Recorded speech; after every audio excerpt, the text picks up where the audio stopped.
Okay, class, settle down. Ibibigay ko na yung mga exam nyo. Okay, get one and pass. Ma'am, sorry I'm late. Class, anong sabi ko kapag late na dumating? Hindi po mag-e-exam. Tama! So, bawal ka na mag-exam, Scarlett. Hi, ma'am. Nandito na ako. Medyo na-traffic eh. Oh, Jessica, buti nakahabol ka. Oh, eto. Pinag-reserve ka to ng test paper. Mag-exam ka na. Thank you, ma'am. Lo, ang unfair. Bakit si Jessica pwede mag-exam kahit late? Iba kasi si Jessica. Hindi mo siya kagaya. Okay, class. Nagets niyo ba yung lesson? Naiihi ako. Ma'am, may I go to the CR? Kita mo nag-lesson ako, di ba? Makakahintay ang ihi mo. Tapos kapag bumagsak, magreklamo.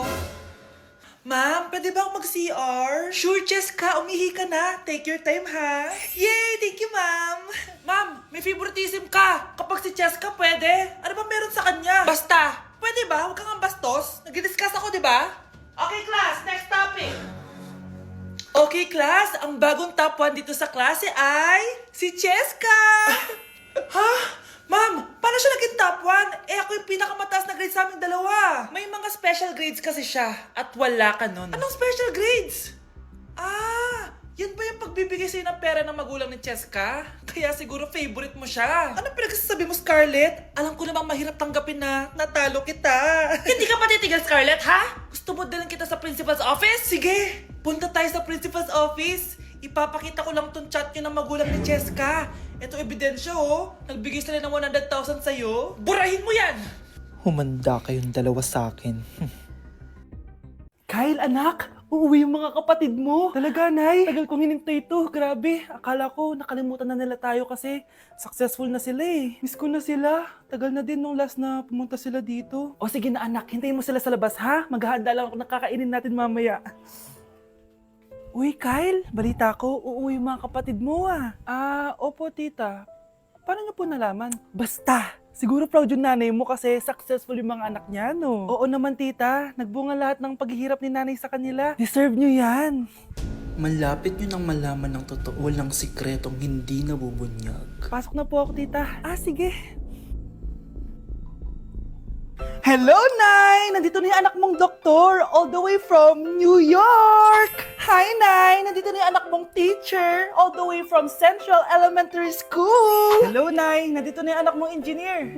Naiyak naman ako. Nakumpleto din kayo magkakapatid. Sana nakikita to ng tatay niyo. Masaya ako na nandito kayo, ate, kuya.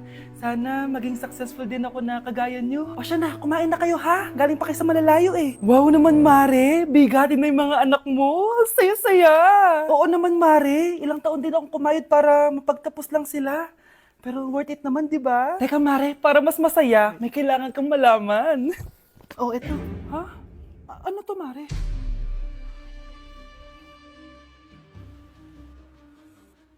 Nay, bakit po? Mga sinungaling kayo? Paano niyo nagawa sa akin to, ha?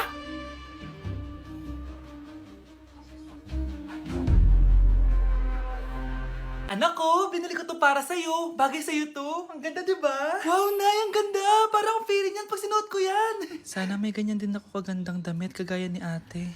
Ayan, marunong ka na magdilig, anak. Ang dali lang pala nito, Nay. I love you, anak. Mahal din kita, Nay.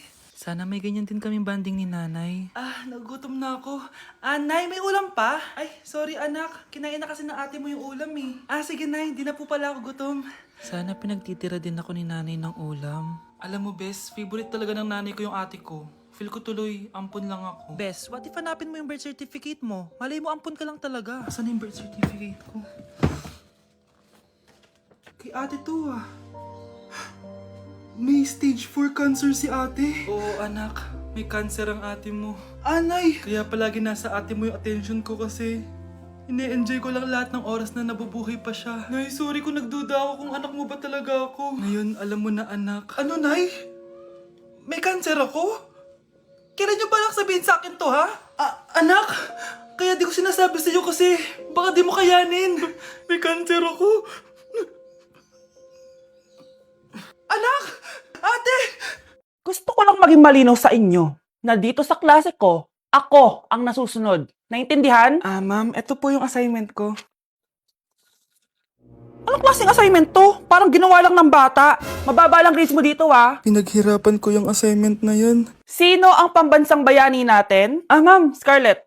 Ang pambansang bayani natin ay si... Oops! napakabagal mo sumagot. Ang pambansang bayani natin. Straight to the point ang kailangan ko sagot. Ayusin yung sumagot ha. Hindi na kayo elementary. Opo, ma'am.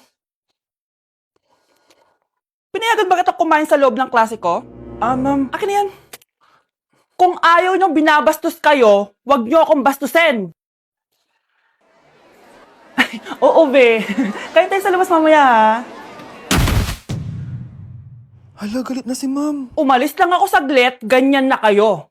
First meeting pa lang natin, pinapakita nyo ng mga ugali nyo. Buti pa yung kabilang section, tahimik lang. Kayo na ata ang worst section na napuntahan ko. Kung kami ang worst section, ikaw ang worst teacher. Sorry po, ma'am. At dahil dyan, bibigyan ko kayo ng maraming assignment. Ma'am? Oh, Scarlett, kamusta ka? Sana ikaw na lang ulit teacher namin. Ang sungit ng bago naming teacher eh. Hayaan mo, next quarter, ako na ulit ang magiging teacher nyo. Talaga, ma'am? Thank you, Lord! Isang araw, nagmamaneho sa kuba. Aking nakita, babaeng saksakan ng ganda. Anak, sigurado ka na bang itutuloy mo yung pagpunta mo sa ibang bansa? Huwag ka na malungkot, Nay. Kailangan ko magtrabaho doon. Para sa inyo ni Kyle. Ate, mamimiss ka namin. Basta anak ha, palagi kang mag-iingat doon. Kapag inaabuso ka nila, tawagan mo lang ako. Ano ka ba, Nay? Think positive lang tayo, ha? Sige na, baka malate pa ako sa flight ko. Bye-bye na, mamimiss ko kayo. Bye, anak. Nay, tumatawag si ate. Talaga? Hello, anak. Kamusta ka na? Nay, nakuha ko na sweldo ko. Nagpadala pala ako sa inyo, ha? Kumain kayo sa labas. Salamat sa binigay mo, anak, ha? Okay ka lang ba? Kapag may problema ka, tumawag ka lang, ha? Opo, Nay. Mababait yung mga amo ko. Huwag kang mag-alala. Nay, may pinadala si ate, oh. Nakamaleta pa. Surprise, Nay! Mga damit at sapatos yan para sa inyo. Siyempre, may chocolate din. Naku, anak, nag-abala ka pa. Pero salamat, ha? Sana inipon mo na lang yung pinanggas mo dito. Okay lang, Nay. Tinaasan nga nila yung sweldo ko kasi magaling daw ako maglinis ng bahay. Sige, anak. Galingan mo palalo, ha?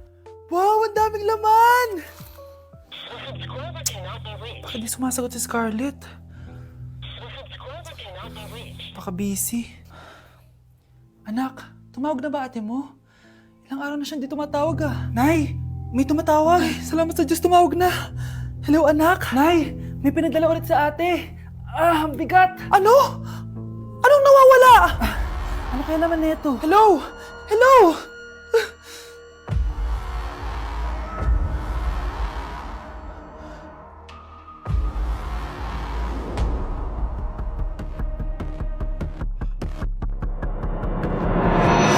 If you're a toy, then you're in luck. It's okay, don't be afraid. The dog really knows her stuff. Do, you know it's good for you. The dog is gonna help. Sana magustuhan niya ako. Anak, ba't kaya itsura mo ha? Papalitan mo na ba si Shrek? Makikipag-date kasi ako, Nay. Dapat maayos yung itsura ko kapag nag-meet kami nung nililigawan ko, di ba? Oo nga, maayos nga. Ano ba kasi yan? Say hello to Glad to Glow Mugwort Clay Stick. Nakakatulong to sa acne prone at oily skin na kagaya ko. At hindi lang yan, Nay. Nakakatanggal din to na acne, redness, chicken skin at nakakaliit din ng pores. O di ba? San ka pa? Road to clear skin na talaga ako. Wow, ang ganda pala niyan, anak. Paano ba yun gamitin? 2 to 3 times ko lang tong ginagamit at pwede to i-apply ng morning or night. At tignan mo naman, di ba? Travel friendly size lang siya. And of course, FDA approved. Sige anak, bibili ako niyan. Nabudol mo na naman ako. Hala, malilate na ako sa date namin. Sige na, Nay, maliligo na ako. Eating only Jollibee for a day? Let's go! Pero guys, may rules tayo. Hindi ako pwedeng umulit ng o-orderin. Kung nag-chicken ako ng breakfast, bawal na ako mag-chicken ng lunch. So, tara na. Mag-umpisa na tayo. Hi guys! Good morning! So, it's currently 9:07 a.m. Magpa-breakfast na tayo at alam nyo na kung saan tayo kakain sa itim na bubuyog. Let's go guys! Guys, nandito na tayo! Guys, so may pang breakfast pala sila. May breakfast pa po? Dito sa part na to, hindi ko na malay na nalobat pala yung mic ko, guys. Pero kita nyo naman na kinakain ko na yung pancake dyan. Nakakainis, nagre-record pala ako nalobat yung mic ko. Ito na yung order ko, guys. Meron tayong pancake na naubos ko na yung isa. Meron tayong tapa. Siyempre, mawawala ba ang iced coffee? Guys, oh.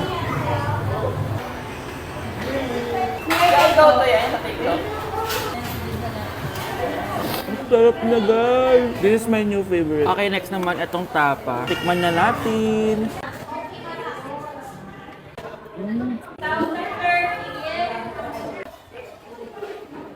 Inom muna tayo guys. Okay lang tong iced coffee nila. Wait lang guys, uubusin ko lang lahat to.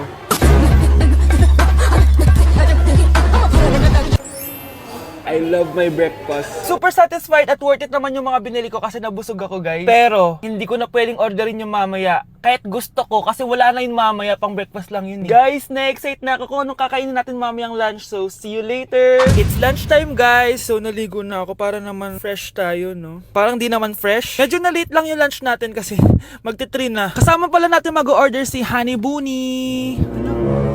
Jane, okay ka pa ba? Eto na guys!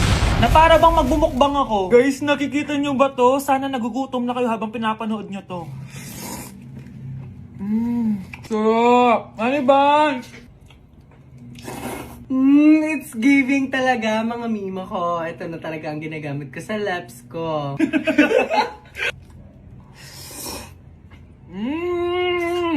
Taran! Wala na laman. Okay, next natin to chicken fillet. Meron siyang sauce. Look at that.